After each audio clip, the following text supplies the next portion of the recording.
আমরা আমাদের দলে সমস্ত কর্মসূচি ঘোষণা করব। আজকে কেন আমাদের এই প্রতিবাদ? বর্ষায় ভিজে এক হাঁটু জলে, কলকাতায় জল কম জমে একটা দুটো ওয়ার্ড ছাড়া, আগে সারা কলকাতায় একটু বৃষ্টি হলে পুরো জল জমে যেত। এখন 99% কভার করা হয়েছে, যেটুকু বাকি আছে 2026 ডিসেম্বরের মধ্যে টোটালটাই কমপ্লিট করে দেওয়া হবে। আমি আপনাদের বলি, এই বর্ষার মধ্যে প্রচন্ড ভিজে যারা এসছেন, আমি নিজেও, আমরা সবাই আপনাদের সাথে ভিজেছি। আমার সাথে অভিষেক, ববি, সুজিত থেকে শুরু করে চন্দ্রিমা, শশী, নয়না থেকে শুরু করে সবাই ভিজেছে। প্রশাসনের লোকেরাও ভিজেছে, মিডিয়াও ভিজেছে।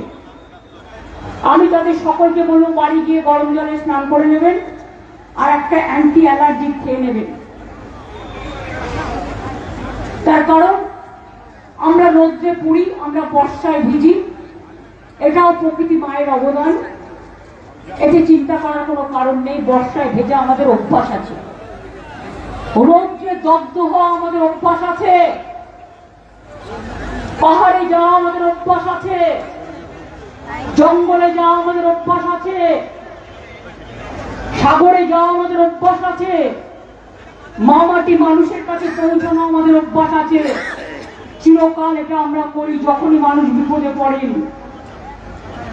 বেশ কিছুদিন ধরে আমি লক্ষ্য করছি আমাদের অল ইন্ডিয়া তৃণমূল কংগ্রেস দল লক্ষ্য করছে, আমরা পশ্চিমবঙ্গ সরকারের পক্ষ থেকেও লক্ষ্য করছি।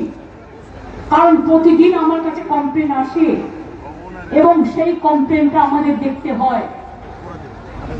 আমি অত্যন্ত লজ্জিত, ব্যথিত, দুঃখিত, মর্মাহত। ভারত সরকার আর বিজেপি পার্টির এই আচরণে